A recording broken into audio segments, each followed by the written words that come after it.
alarm, like get out of here, escape, flight, don't take things on because like we're not capable. Right. So an example would be in an Ironman when somebody's leading on the bike and they get a flat, right? And then they're all pissed off and they're throwing their bike and throwing a tantrum and they look tough because they're doing that, but actually that's weakness because they haven't prepared for that variable. And when it occurred, the stress reaction was to just like lose your mind. Or, in a tennis match and you're throwing chairs because of a bad call or something like that. Yeah, and that's how most of these things happen. Is like from the external side, it might look tough or it might look like you care, right? And like, oh, look how pissed off he is. Like he cares about his performance.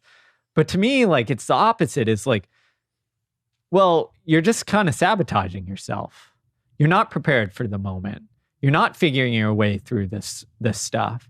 And I think you can almost summarize the biology or the neuroscience of toughness down to, like we talked earlier about, can you keep your mind steady no matter what kind of chaos is going on around you? Mm-hmm. Can you keep your mind from defaulting towards that freak out reactive state?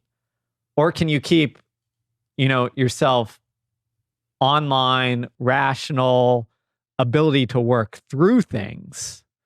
And in the heat of the moment, the competitiveness, like often what happens is we default to that freak out because it's like almost overwhelming. It's this like emotional charge behind it. Mm-hmm, mm-hmm. And embracing reality is, that's a piece here. There's so many other things that you have to practice in order to maintain your level of composure under that kind of stress.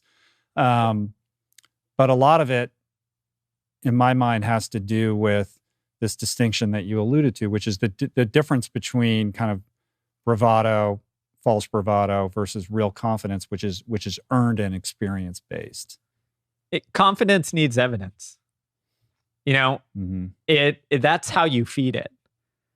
In my generation, I think we really screwed this up because we had this huge self-esteem movement. Yeah. And I remember elementary school, junior high, it's like, you just get told you're great.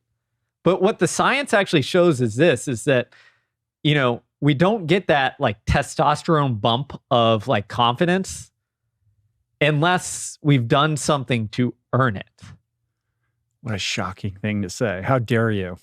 You're going to get canceled for that statement, Steve. You know that, right? Probably.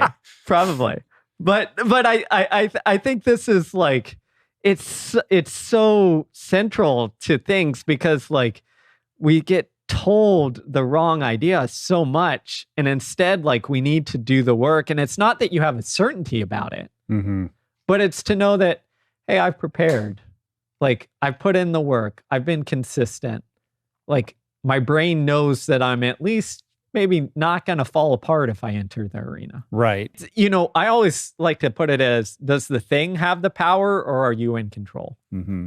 And so much of toughness is like, do I have some semblance of control over things? Not complete control, but some semblance where I can influence it. So if the thing has all the control, if I can't step away from the run, say, hey, you know what?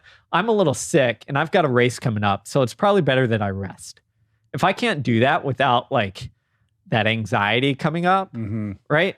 That should signal it's an issue that I need to be able to work with to sit with that discomfort so that the thing doesn't have the control and instead I'm making the wise decision and taking the action. Yeah, and the coach or the mentor or the leader has to understand how to instill that in the people that they're working with, right? So that's the difference between the controlling Bobby Knights out there who strip their athletes of any agency or control versus the empowering coach who understands how to kind of seed that intrinsic motivation and that true confidence where the athlete or the mentee is empowered